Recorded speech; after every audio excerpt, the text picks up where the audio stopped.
Adjusted basis, that accounts for standard calendar differences month to month. It's a slightly better story, but still significant, a $257 billion deficit for August. Fiscal year to date so far, the U.S. is now running a $1.9 trillion deficit, almost exactly matching its pace from this time a year ago.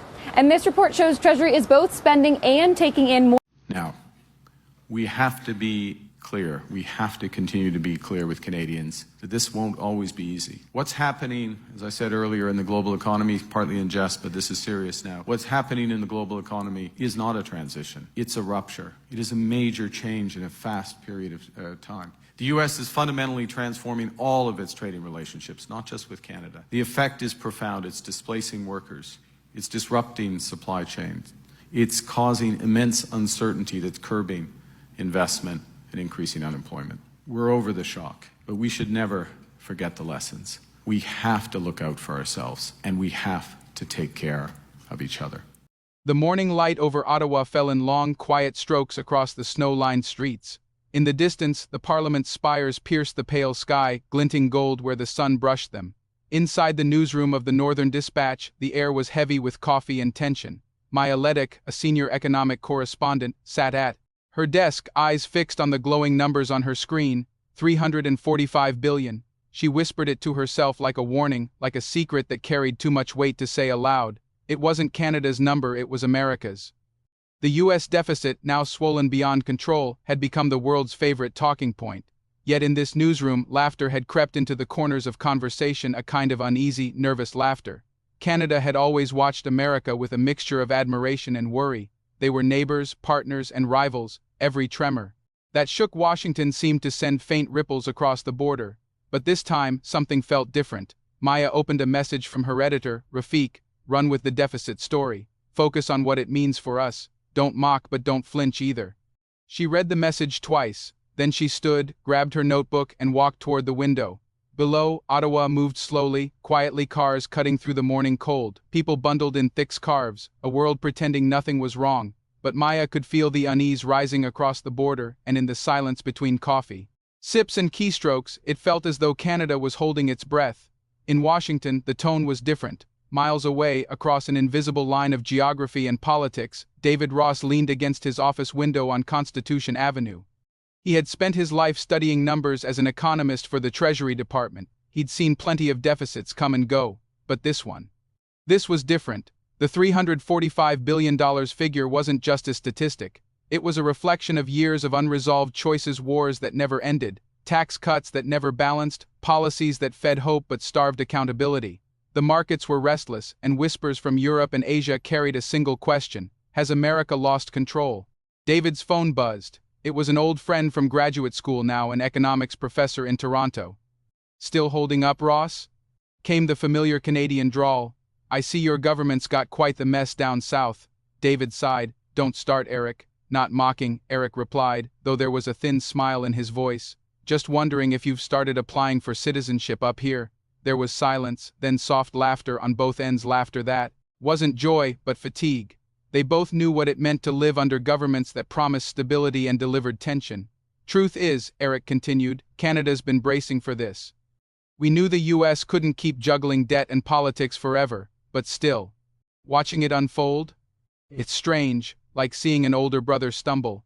David turned from the window, his gaze catching the small American flag on his desk. "Maybe, but brothers don't laugh when the other falls." Back in Ottawa, Maya drafted her article. She wanted to write something more than analysis. She wanted to write about the emotional pulse behind the numbers, about the quiet irony of Canada watching the giant next door struggle to hold itself together. Her opening lines formed in her mind like fragments of poetry. When a giant stumbles, the earth shakes, and when the United States wavers under the weight of its own creation, its northern neighbor watches not with glee, but with grief disguised as calm. She stopped typing. Her eyes drifted toward the TV in the newsroom, where news anchors debated in loud, confident tones. "America's credibility is under threat," one said. "Canada should be cautious," said another. The chatter blurred. Later that afternoon, Maya took a train to Montreal to interview an economist who'd been studying cross-border fiscal trends. The city was alive even in the cold. People filled and sidewalks, laughing, smoking, arguing. Montreal was a place that wore its opinions loudly, and that energy was exactly what Maya needed. She met with Professor Lise Moreau in a small off Rue St. Denis. Lise was sharp, blunt, and unapologetic, the kind of academic who spoke like every sentence was a challenge. "You want to know why Canada laughs?" Lise said, stirring her tea. "It's not joy, it's relief. For years, we've been told to follow America's lead, their spending, their politics, their culture. Now we see that their system bleeds too." Maya nodded. "But aren't we tied to them?" "Economically, politically, of course," Lise interrupted. "But dependence doesn't mean blindness. America's deficit disaster isn't just numbers. It's a mirror showing us what happens when ambition outruns accountability. We're laughing because we're nervous, because we fear we might be next." Outside, the sky began to dim and the lights of Montreal shimmered against the snow. Meanwhile, in Washington, David sat in a meeting that felt more like a funeral. The Treasury officials spoke in monotone voices, presenting charts that only confirmed what everyone already knew. Debt ceilings were being debated like moral limits. The president's speechwriters were drafting lines about resilience and American resolve, but David knew words wouldn't fix math. When the meeting ended, he lingered behind, scrolling through foreign headlines. Canada questions U.S. fiscal future. Northern stability amid Southern chaos. Is America losing its shine? He leaned back and rubbed his temples. The irony was hard to ignore. Canada, the polite neighbor once mocked for its cautious spending and slow bureaucracy, was now the voice of reason in a storm of American uncertainty. A week later, Maya's article was published. The headline read, "Our Neighbor's Numbers, Watching America's Deficit." Unravel. It spread quickly, shared across Canadian media and discussed on morning shows. It wasn't mocking, but it carried a quiet judgment. It asked Canadians to reflect on their own stability and Americans to reckon with their illusions. David read it online one night, sitting in his dimly lit kitchen. The words hit harder than he expected. Maya had written with empathy, but also with clarity, the kind that left no room for denial. Perhaps, she wrote, Canada's laughter is not mockery but mourning, the kind that follows when a friend forgets who they once were. He stared at that line for a long time. Outside his window, the Washington night hummed with distant sirens and the faint glow of government buildings that never truly slept. The next morning, David emailed Maya, "Your article was painful to read, which means it was honest. I'd like to talk off the record." She was surprised. She'd expected criticism, not conversation. But she replied, agreeing to a call the next day. When they spoke, David sounded tired but thoughtful. "You wrote something rare," he said. "Most people either attack or defend us. You just watched, and that's harder." Maya smiled faintly. "Watching is sometimes all we can do. But what's happening there, it's not just economics, is it?"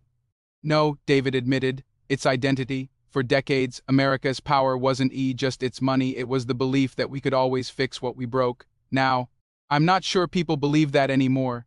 There was silence, then Maya said quietly, "In Canada, people are talking about you like a lesson, not a warning, but a mirror. That's why it feels like laughter, not because they think you failed, but because they fear they might be next if they don't learn." David exhaled. "That's fair. They kept talking about budgets, about politics, about the human cost of pride. Over time, their conversations became less formal, more personal. It wasn't friendship exactly, but something close, a shared understanding between two people standing on opposite sides of the same border, looking at the same storm. Winter deepened. The deficit grew. The laughter faded. What replaced it was quieter, the kind of silence that comes when you finally realize your neighbor's troubles are your own. By February, Canada's finance minister delivered a speech in Parliament, referencing the U.S. crisis without naming it directly. "We cannot measure our security by the weakness of others," she said. "We must learn from their struggles, not celebrate them." Maya covered the speech. David watched it online. Both understood its subtext. The laughter had turned into reflection. Canada wasn't mocking anymore. It was preparing, and across the border, in Washington. Not far from the White House, David wrote an essay of his own unsigned, published quietly on a public forum. It ended with a line that mirrored Maya's article, like a conversation across distance.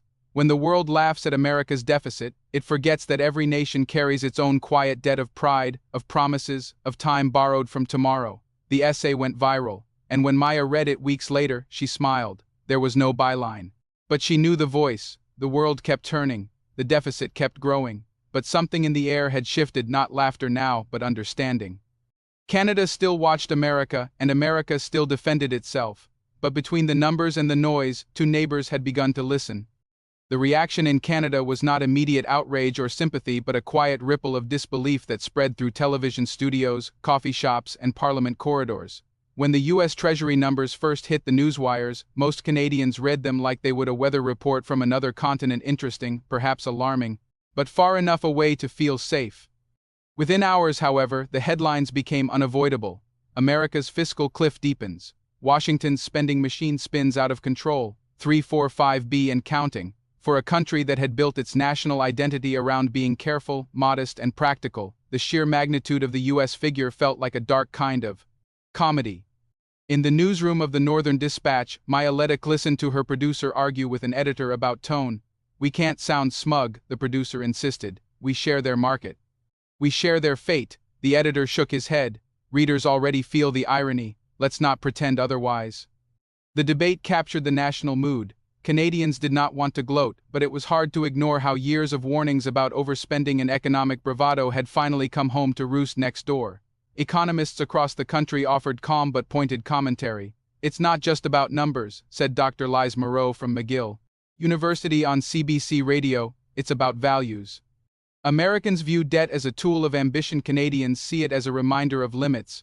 Moreau's words echoed through think tanks and social feeds, setting off a national reflection on how two economies so close in geography could feel so far apart in temperament. The story quickly became more than an economic headline. It became cultural. Editorial cartoons showed polite Canadians sipping coffee as a caricature of Uncle Sam frantically shoveled money into a burning furnace labeled deficit. Memes circulated with tea.